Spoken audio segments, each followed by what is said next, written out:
नमस्कार शेतकरी मित्रांनो, आज जे आपण आलेलो आहे माळशिरस तालुक्यामध्ये अकलूज लगत माळीनगर येथे हा आपला केळीचा प्लॉट आहे 4 एकराचा.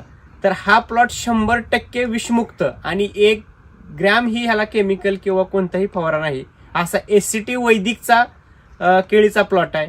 आणि ह्या केळीच्या प्लॉट 100% काढण्यासाठी आपले वितरक दिलीप थोरवे साहेब ह्यांनी 100% परिश्रम घेऊन आर्वे साहेबांच्या मळ्यामध्ये हा पूर्णतः डेमो प्लॉट केलेला आहे. आणि हा जो प्लॉट आहे हा प्रत्येक शेतकऱ्यांनी पाहण्यासारखा आहे, कारण की ह्याची जी खोड असेल किंवा जी पान असेल किंवा जे घडाची साईज असेल हे जर बघितलं तर अफलातून आहे. की बऱ्याच शेतकऱ्यांना असं वाटतं की एससीटी वैदिक 100% प्लॉट आहेत का, वितरकांकडे आहेत का. तर आपले जे थोरवे साहेब ह्यांनी स्वतः कष्ट घेऊन आपल्या सरांच्या बागेमध्ये जो प्रॅक्टिकली जो आपल्याला इथं अनुभव दिलेला आहे, तर तो अनुभव आपण त्यांच्याकडून जाणून घ्यावा.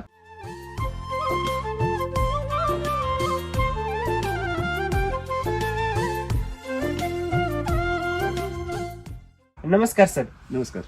नमस्कार सर, तुमचं नाव आणि पत्ता सांगा. माझं नाव नितीन शंकरराव आर्वे, राहणार माळीनगर. माळीनगर येथे माझा 4 एकर प्लॉट आहे हा केळीचा. ओके. आणि सुरुवातीला माझ्याने थोरवे साहेबांची ओळख झाली. मग ते म्हणले की आपण एससीटी वैद्यकीय तंत्रज्ञानावर आपण एक करू, केळीचा प्लॉट करू. ओके. एक प्रायोगिक तत्वावर करू. मग ठीक आहे म्हणलं, करू. तुमची जर हे असेल पूर्ण इच्छा असेल तर माझी तयारी आहे म्हणलं. मी पण थोडासा सुरुवातीला पूर्ण वैदिक म्हणल्यावर घाबरला, भिलो होतो. मला काय निघतंय, रिझल्ट निघतंय, काय निघतंय. शेवटी 100% यांच्यावर विश्वास ठेवला आणि त्यांना पूर्ण परमिशन देऊन त्यांना चालू करायला सांगितले आणि त्यांनी ती सुरुवात केली.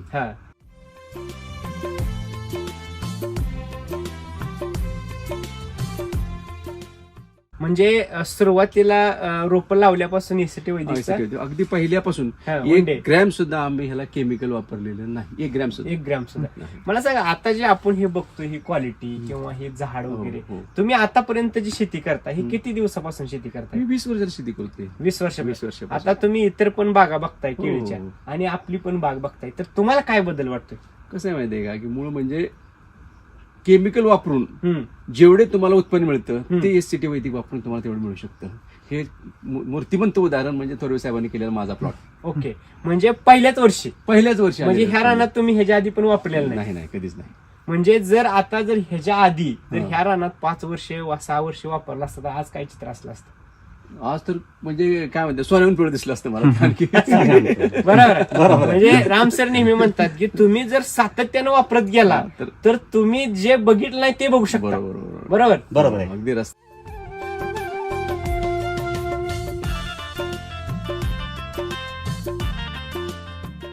तर आता जे बघितलं आपण की ह्याचा जर खर्च तुम्हाला सुरुवातीला कसा वाटला ना आज काय वाटतं? नाही, कसं आहे माहितीये का, आता सुरुवातीला थोडासा खर्च होतो, पण जमिनीचं मूळ म्हणजे आपल्याला ही जमिनीची ही टिकवायची, प्रत टिकवायची, जमिनीची क्वालिटी टिकवायची म्हणल्यावर आपल्याला हे वैदिक तंत्रज्ञान वापरण्याशिवाय पर्याय नाही. कारण केमिकलमुळे आता 4 पट जमीन झालेत, याचं उत्पन्न निघतच नव्हतं. ऊस सुद्धा माझा ह्यात 50 टनाच्या वर जात नव्हता. काय बोलताय? त्या क्षेत्रात ऊस 50 टन निघत नव्हता. आज केळी किती टन? आज केळी ह्यात मी तुम्हाला सांगतो एकरी 30 टनच्या पुढे केळी. हे कशामुळे शक्य झालं? हे फक्त एससीटी वैदिक. बरोबर. तर मला सांगा, जर आपण आज ही माती जिवंत करण्यासाठी राम सरांची ही मोहीम चालवली तर काय वाटतं राम सरांबद्दल? राम सरांचं म्हणजे खरं ह्या काय म्हणतात मातीप्रती एक चांगलं काय आपलं योगदान आहे. त्यांनी ही खरंच म्हणजे आज गरज आहे, विषमुक्त शेतीची जी गरज आहे त्यासाठी त्यांनी जे योगदान देतात ते एकदम मौल्यवान आहे आणि देशाच्या उन्नतीसाठी चांगलं आहे. म्हणजे देश जगवायचा असेल तर एसटी वैदिक पर्याय नाही. ओके. आणि स्वतः वापरल्याशिवाय तुम्हाला ह्याचं अनुभव येणार नाही, कारण आम्ही सांगितलं म्हणून तुम्ही. पण एकदा वापरून मी सुद्धा यांच्यावर पहिल्यांदा विश्वास ठेवायला थोडंसं भीत होतो. म्हणजे तुम्हाला धाकधूक वाटायचं काय रिझल्ट येईल काय नाही. कारण की आज जर खर्च मला बाकीचे आमच्या सुद्धा लोक म्हणले तू करतोय पहिल्यांदा, पण कसं काय होईल रिझल्ट, काय होईल होईल मुलांना. म्हणजे तुम्ही विश्वास टाकला आणि आज काय वाटतंय सार्थक झालं? एकदम सार्थक झालं. एकदम म्हणजे वाटलं की विश्वास टाकलेला 100% तो हे झाला, यशस्वी झाला.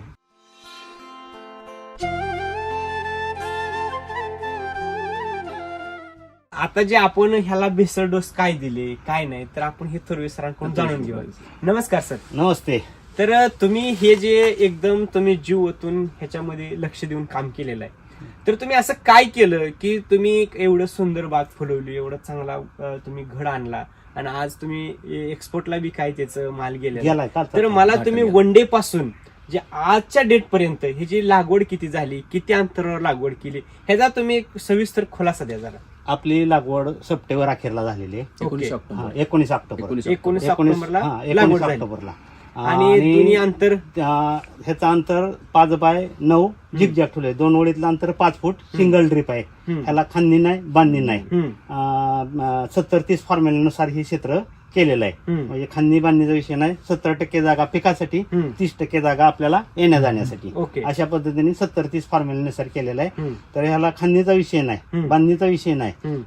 शिवाय शेणखत एक मुठभर सुद्धा टाकलेलं नाही. मग शेणखताला काय केलं? शेणखताला आम्ही कृषी अमृत लावताना सुरुवातीला पहिला डोस म्हणजे रोपं लावायची त्या जागेवर कृषी अमृत 10 बॅगा, RNPH 3 किलो प्रति एकरी आणि मायक्रोचार्जर त्याच्याबरोबर 250 ग्रॅम असा एकराचा डोस सुरुवातीला टाकून घेतला खुणा करून आणि त्या जागेवरती रोप लावलं मातीत मिक्स करून.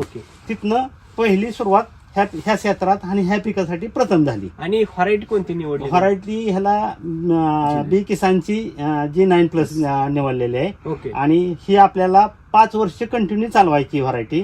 5 वर्षात पहिल्या वर्षात आता हे पहिलं पीक चालू झालंय आपलं. आता 10 ऑक्टोबरला 10 महिने व्हायचे, तर आज 8वा महिना ऑगस्ट लागलाय. 8 महिन्यात आपलं पहिलं पीक 10 टन गेलंय. कालच हार्वेस्टिंग झालंय. तो इराणला एक्सपोर्ट झालाय. त्याला 28 रुपये प्रति किलो दर मिळालेला आहे.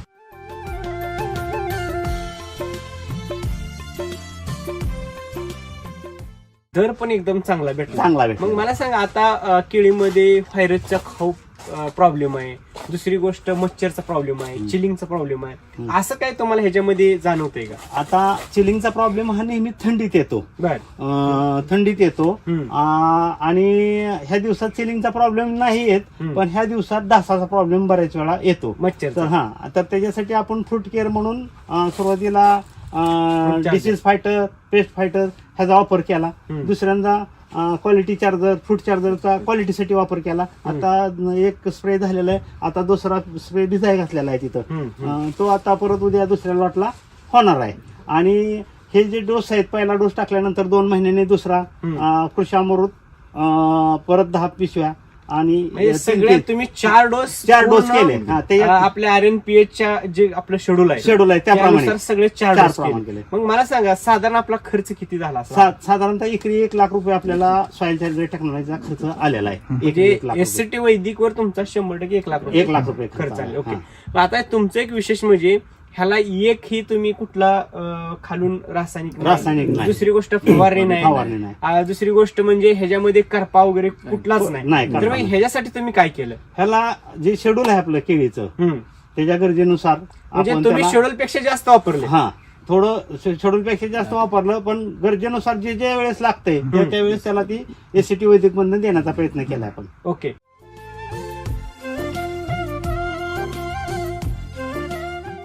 तर आता जर बघितलं आपलं सरासरी किती तुम्हाला रास पडले? सरासरी 30 ते 35 ची ऍव्हरेज बसल. काय आपण ऍव्हरेज काढतोय, पण 30ला तर काय अडचण येणार नाही. 30 सरासरी म्हणजे पहिल्या वर्षी नवीन रानात पहिल्या वर्षी जिथं ऊस सुद्धा निघत नव्हता अशा रानामध्ये पहिल्या. तर मग तुम्हाला ज्यावेळेस पहिल्यांदा तुम्ही ह्यांना विश्वास दिला, ते कशाच्या बेसवर तुम्ही विश्वास दिला? मी 7 वर्ष झालं SCT ज्यावेळेस प्रॉडक्ट निघाले त्यावेळेस पासून मी त्याचा युजर आहे स्वतः. आणि 2 वर्ष वापरल्यानंतर 3रे वर्ष आपण SCTचं काम घेतलं. ओके. आणि तिथं माझ्याकडे क्षारयुक्त पाणी असल्यामुळं आणि खारं पाणी असल्यामुळं आणि माझी जमीन खारी असल्यामुळे मला केळी करता येत नाही. म्हणून मी आर्व्यांना भेटलो, त्यांच्याशी बोललो की आपल्याला असं प्लॉट करायचा आहे. आणि त्यांचं आमचं बोलणं झाल्यानंतर मग हा निर्णय झाला. कारण हे क्षेत्र केळीला योग्य आहे म्हणलं, कारण जमीन काळी आहे, चिकट आहे नाही असं नाही ही बी, पण परंतु निचरा होतोय आणि क्षारयुक्त पाणी नाही, त्यामुळे हा इथं प्लॉट करायचा.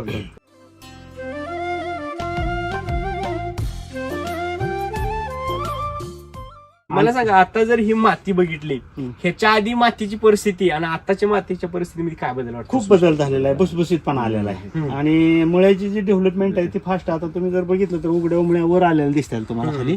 मुळी सुद्धा.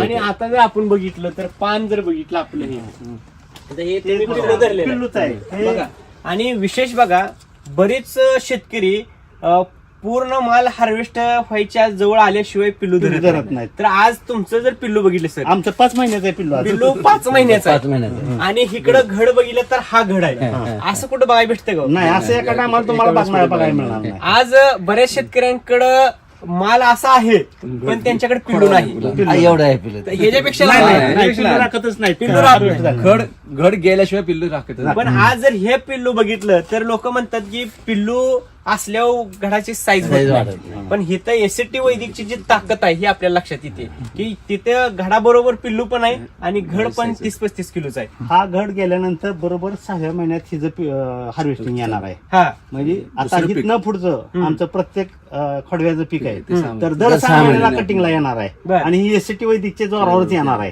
हा, हा, कारण कसं होणार आहे हम्म. हे आता 6 महिने पूर्ण झालं की आता नवीन निघणारं पिल्लू आहे आम्ही ठेवणार. हे आता लगेच ठेवणार आहे ठेवणार आहे. तिसरं हा. म्हणजे ऍट ए टाइम आमच्या रानात आता पुढल्या महिन्यात 3 पीक असतात. बरं. एक घड असेल, एक मोठं पिल्लू असेल आणि एक छोटं पिल्लू असेल. ओके ओके मग दर 6 महिन्याला हार्वेस्टिंग येणार आहे. म्हणजे वर्षाला सरासरी 2 हार्वेस्टिंग आम्ही घ्यायचा प्लॅन आहे. म्हणजे जर तुम्हाला सरासरी 25 जरी ऍव्हरेज बसलं तर आम्हाला वर्षाला एका एकरातून 50 टन ऍव्हरेजली उत्पन्न मिळणार एका आहे. वर्षात. 10 रुपये जरी केळ गेलं आमचं 10 रुपये किलोनी तरी आम्ही वर्षाला 5 लाख रुपये केळीतून घ्यायचं आमचं नियोजन आहे.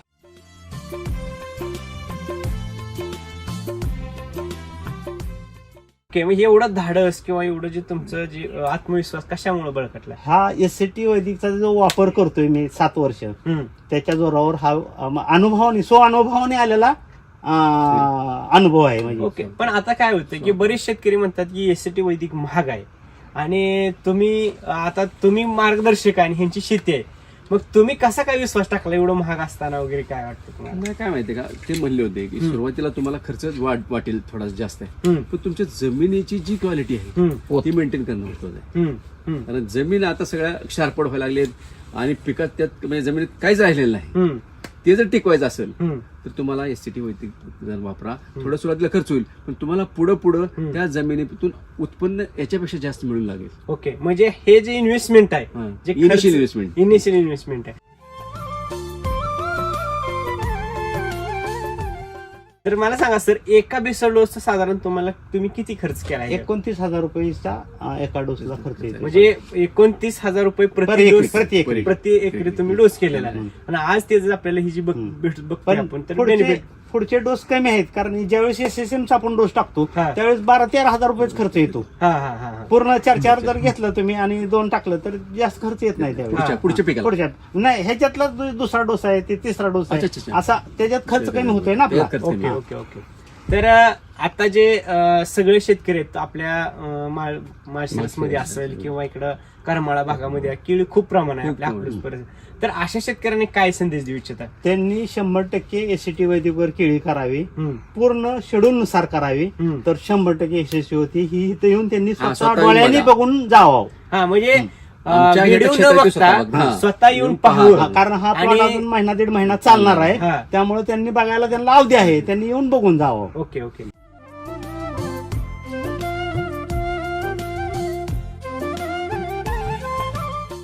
तर तुमचं नाव आणि मोबाईल नंबर? माझं नाव दिलीप अंकुश थोरवे. माझं दुकान आहे महाराष्ट्र अॅग्रो क्लिनिक अकलूज.